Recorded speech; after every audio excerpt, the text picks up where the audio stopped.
Muchas gracias. Buenos días a todos. Un placer también estar acá y compartir. Estoy un poquito más aplatanado, soy de Argentina, para los que no me conocen. Y estoy en un tema que me apasiona realmente, que es el tema de la ciberseguridad, ¿no? Hoy vamos a hablar específicamente de lo que es la ciberseguridad gubernamental.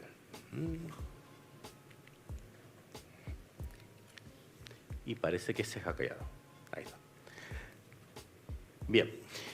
Dentro de las temáticas que voy a comentar un poquito sobre a qué hace referencia la ciberseguridad puntualmente gubernamental, algunas estrategias, algunos controles relacionados con el tema de la privacidad. A los oradores anteriores estuvieron hablando sobre el tema de inteligencia artificial, de las cuestiones digitales, de las aplicaciones en línea. Y todos esos componentes que hoy son parte de nuestra sociedad, tenemos que protegerlos, tenemos que asegurar, tenemos que realmente dar ese marco, tanto el marco, que es el marco legal, el marco también técnico, para poder gestionar todos estos componentes, ¿no? Cuando hablamos de ciberseguridad gubernamental, o hablaremos de ciberseguridad, es todo lo que está conectado. Entonces, si está conectado, estamos conectados hacia Internet, tenemos que protegerlo. Tenemos los activos clásicos, que son los activos que conocemos. Hablamos de activos digitales. Todos nuestros activos, nuestras conexiones e incluso cuestiones personales son activos digitales que tenemos que proteger. ¿Cuál es el gran desafío que tiene el gobierno? El gobierno es proteger los activos digitales tanto del país, de los ciudadanos, y en este caso todos los ciudadanos son también parte del gobierno, son los empleados, sobre el tema de muchas cuestiones. ¿Qué cuestiones? Relacionadas a temas, información necesaria del gobierno, cuestiones financieras, datos personales, información confidencial, que hay que resguardar para que no sean divulgados o que no tengan un mal uso sobre esa información. Pero lo más importante de todo esto es la protección relacionada a temas, por ejemplo, de las infraestructuras. ¿Qué pasaría si tuviéramos un ataque o un potencial ataque a las infraestructuras y no tuviéramos la protección adecuada? Podría realmente paralizar una parte de la operación y por ende no podríamos dar servicio hacia los ciudadanos.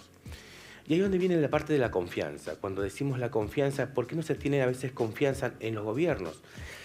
Y ahí podremos estar hablando muchas horas, pero lo concreto es cuando un ciudadano, y uno se pone en el rol de ciudadano, va a compartir información e información confidencial o se va a animar a trabajar con aplicaciones en línea, necesita tener esa confianza de cómo se va a tratar esos datos, cómo se lo van a proteger, cuáles son los mecanismos de protección y qué pasaría si realmente ocurriera algo, cómo estaría informado o cuál sería la gestión que haría, la gestión correcta.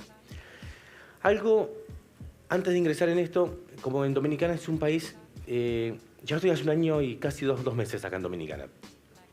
Y algo muy lindo que tienen, más allá de sus playas y todo lo demás, que hay un equipo muy interesante y colaborativo trabajando en materia de ciberseguridad. Y muchas instituciones, tantos nacionales, instituciones también gubernamentales e independientes, están trabajando cada vez más en el tema de la ciberseguridad.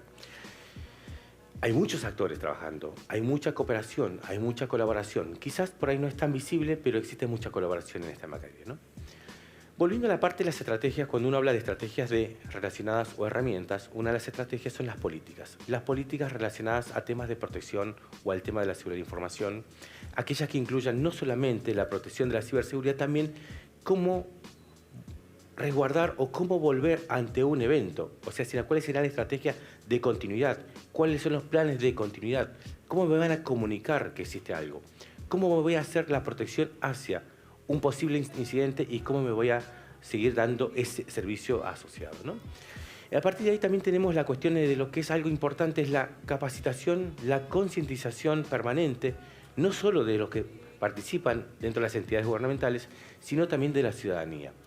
Es el qué sé que existe, cuáles son las políticas, cuáles son los marcos de trabajo, cuáles son los procedimientos, cuáles son los canales de comunicación, cómo voy a reportar un incidente de seguridad de la información, a quién voy a reportar un incidente y a su vez cuál es el manejo adecuado de esa información. O sea que hay muchos componentes para ir trabajando con relación a la parte de la seguridad.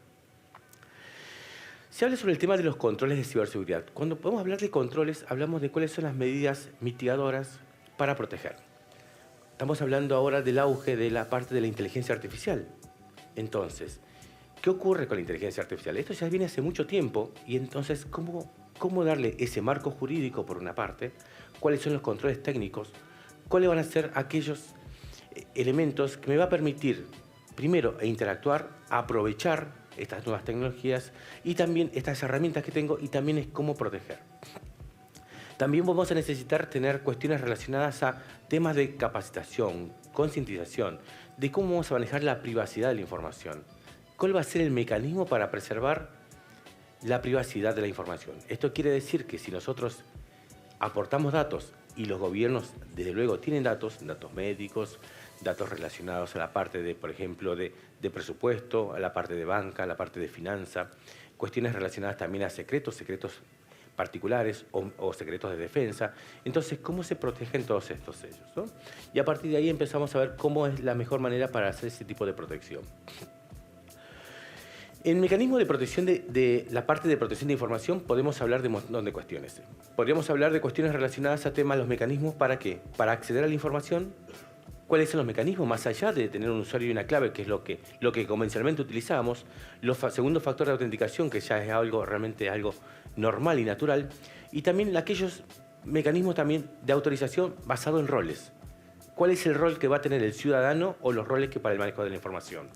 También el tema de la encriptación, los mecanismos para utilizar y manejar y tratar la información, ya sea para las comunicaciones, ya sea para el resguardo de los datos o realmente para manejar algunos componentes o algunos servicios que son realmente críticos. También vamos a trabajar en el tema de cuestiones de la parte de la protección, es el tema, ¿cuál es la legislación o cuáles son los mecanismos o dónde debo reportar o dónde puedo informar sobre un evento particular? Y también trabajar en el tema de la concientización permanente. Eso es algo clave para todos los aspectos, no solamente de la ciberseguridad, la seguridad de la información, la continuidad, es para todo. Realmente cómo trabajar y cómo ir interactuando. Desde luego también tenemos otros controles que son relacionados a la parte de la protección de las infraestructuras críticas. Cuando hablamos de infraestructuras críticas estamos pensando en qué pasaría si en el gobierno ocurriera un evento de magnitud y pararía la operación. ¿Cómo va a reaccionar? Ya tenemos experiencias realmente no muy buenas de otros países y países que están tanto en el Caribe y en la parte de América Latina, donde han afectado y han paralizado las operaciones por bandas, desde luego, delincuentes. Y también la persecución, lo difícil que es la persecución y donde se necesita colaboración permanente y colaboración interinstitucional.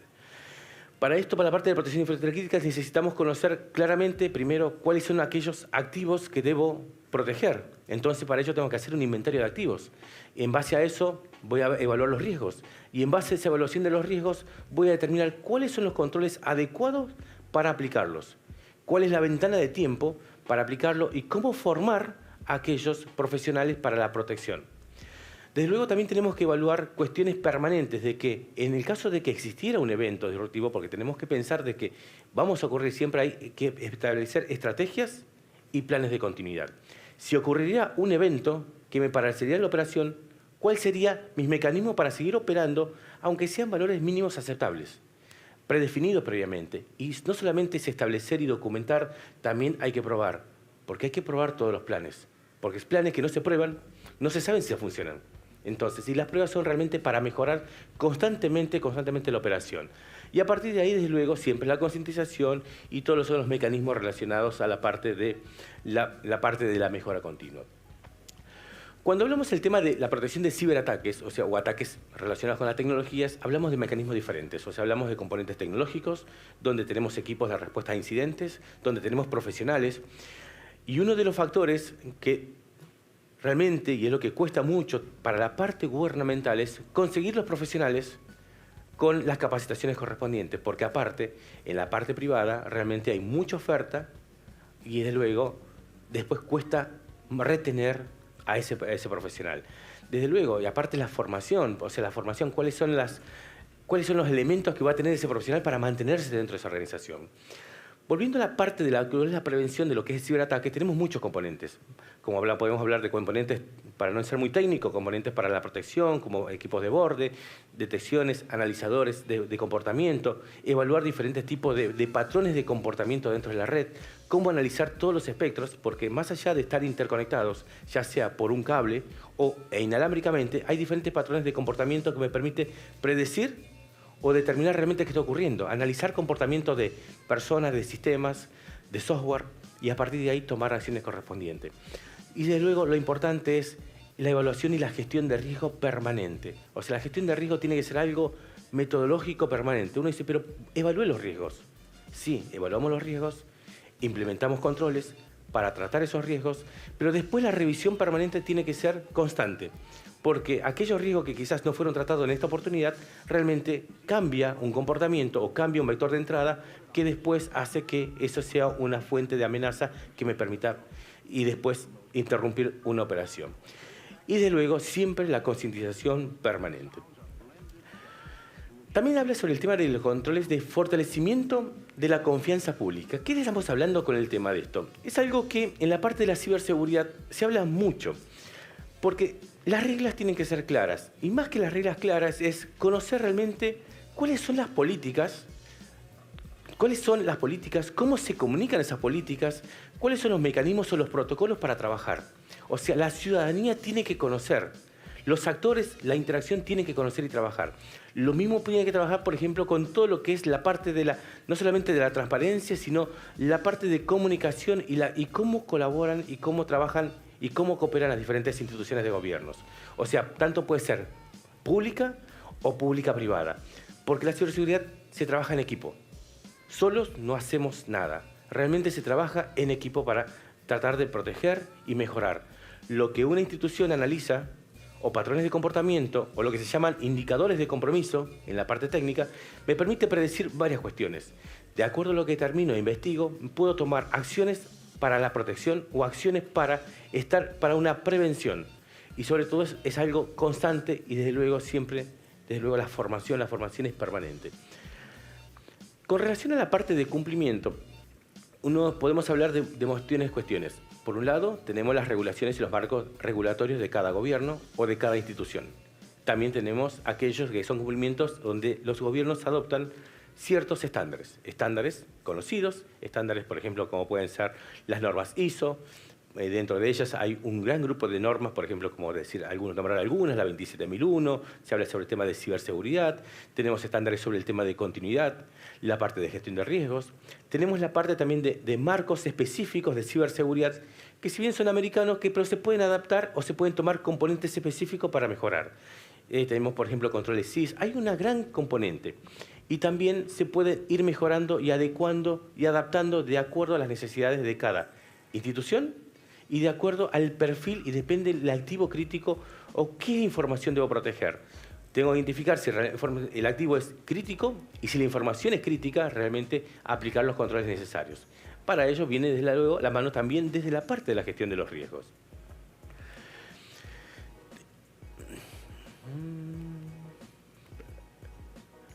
Bien.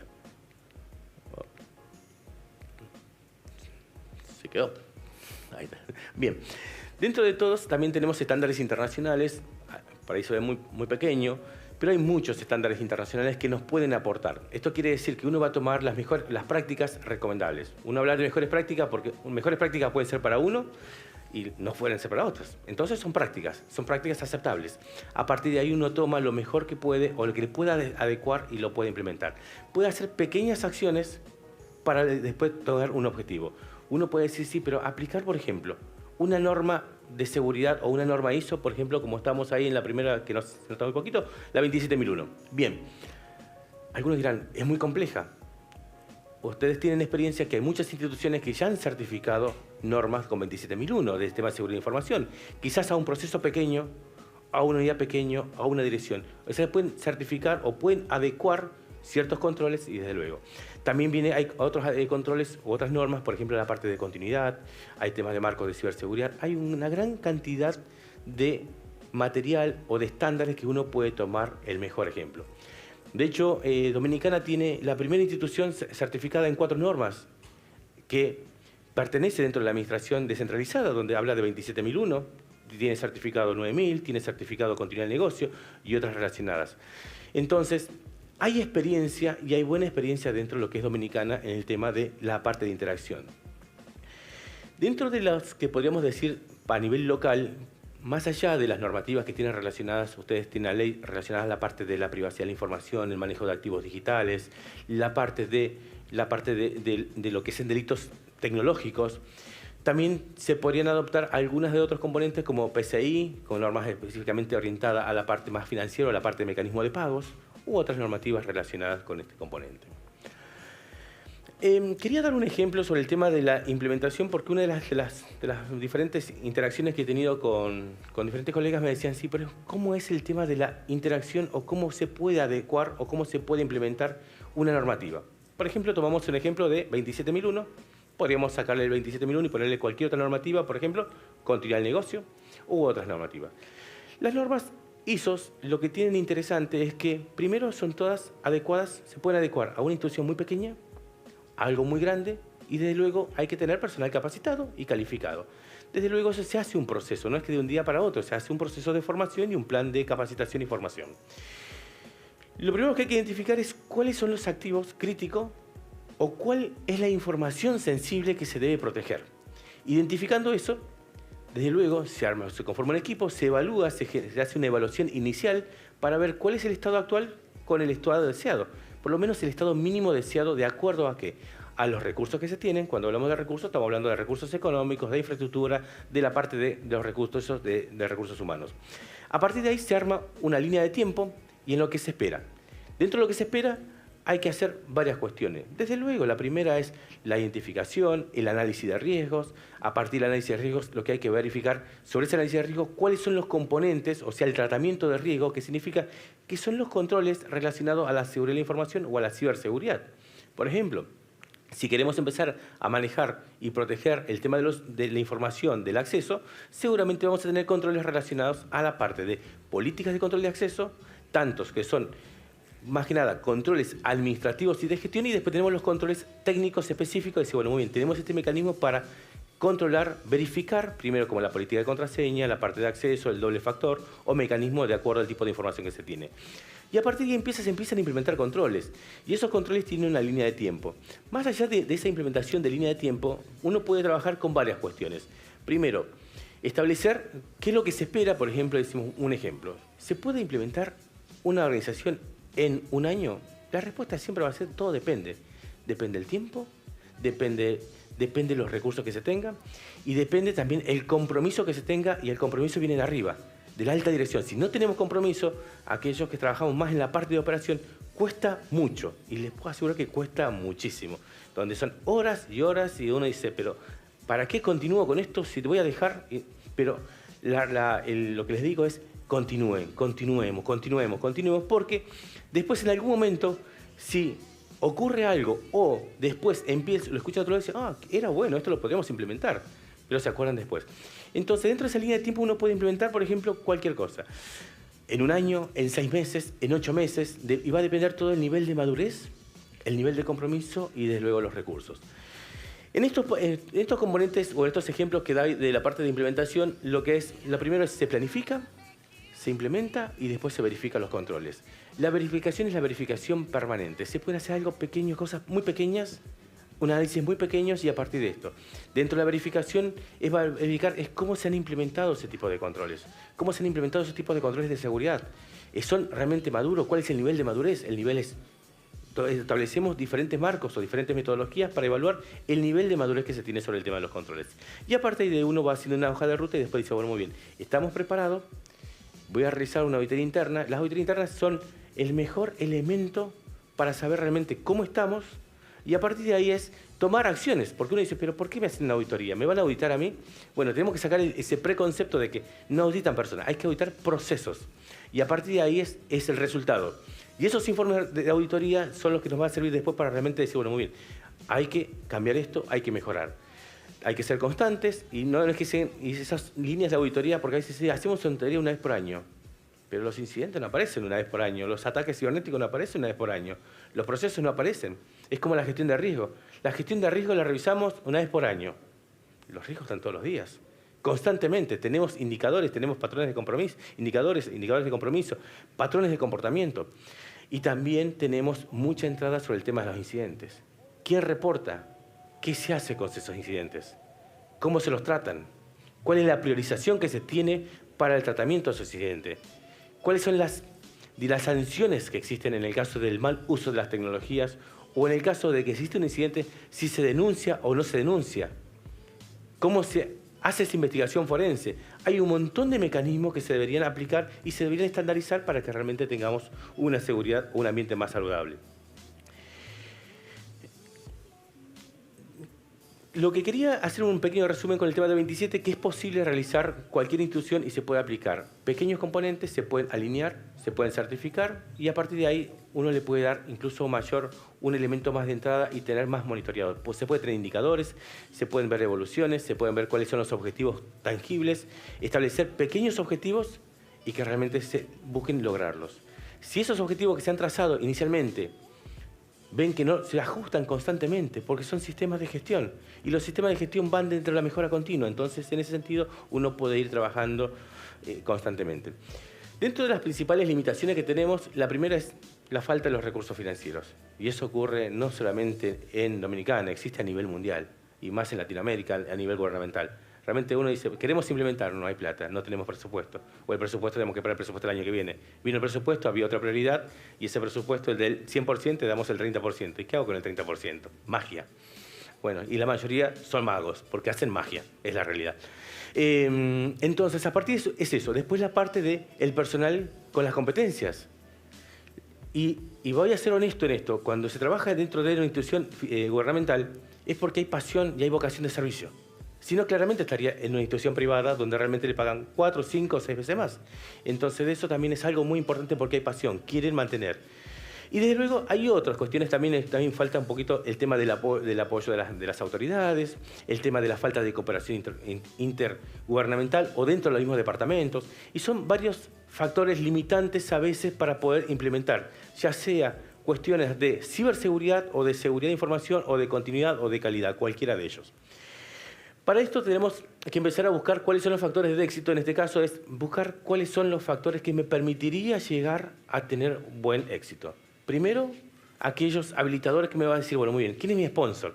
¿Quiénes son aquellos funcionarios o aquellas instituciones que me pueden brindar el apoyo para colaborar en un análisis inicial, para colaborar en la implementación, ver cuál es la cooperación que tenemos dentro de las instituciones, tanto nacionales e internacionales? Colaborar también con ¿qué? Con las partes de la sociedad civil, no solamente de las cuestiones gubernamentales, formar acuerdos. Hay muchas organizaciones civiles a nivel internacional que colaboran permanentemente con el tema de la ciberseguridad y la seguridad de información, apoyando en formación, en el tema, por ejemplo, de brindar indicadores de compromiso, de participar en las redes de confianza en el tema de ciberseguridad. Hay muchos componentes y hay muchas herramientas que me va a permitir acercar y disponer de esa información. Uno quizás es un técnico, dice, bueno, perfecto, necesitaría tener, por ejemplo, la verdad, tener patrones de comportamiento reales de lo que está ocurriendo en mi región o por lo menos en entidades gubernamentales. Y claro, se da vuelta y dice, tenemos que invertir. No hay plata. Pero hay instituciones que permiten trabajar e interactuar, pero desde luego con acuerdos marcos y acuerdos internacionales, ¿no? Y para resumir, lo que quería comentar a nivel de la ciberseguridad, le ponemos el título gubernamental, es la protección. Lo que tenemos que asegurar sí o sí es cómo proteger esa información, cómo estar preparado ante un evento disruptivo y en ese caso cómo voy a tener la resiliencia. Algo que siempre trabajamos en nuestro equipo, le digo es, ok, algo siempre nos va a pasar seguramente y tenemos que estar preparados para que el impacto sea el menor impacto y cómo reaccionar rápidamente. Si tenemos un evento de esta característica, bueno, muy bien, ¿cómo reaccionar? ¿Y cuál es mi tiempo de espera o cuál es el tiempo para retomar las operaciones? Y sobre todo, que ese impacto no afecte a la sociedad, por ejemplo, con relación a las infraestructuras críticas, no brindar los servicios, por ejemplo, en el caso de que haya un evento disruptivo o un evento de una gran magnitud donde afecta a las telecomunicaciones, donde afecta al acceso a la información, donde no se pueda tener esa información, realmente cómo reaccionar. Y también lograr la confianza entre la parte de la ciudadanía que es algo fundamental, de que realmente confíen y también acercarse, informar, tratar de retribuir también la información, entonces que todo sea un ida y vuelta para el tema de información. Bueno, muchísimas gracias a todos y bueno, y esperemos que vamos por más ciberseguridad.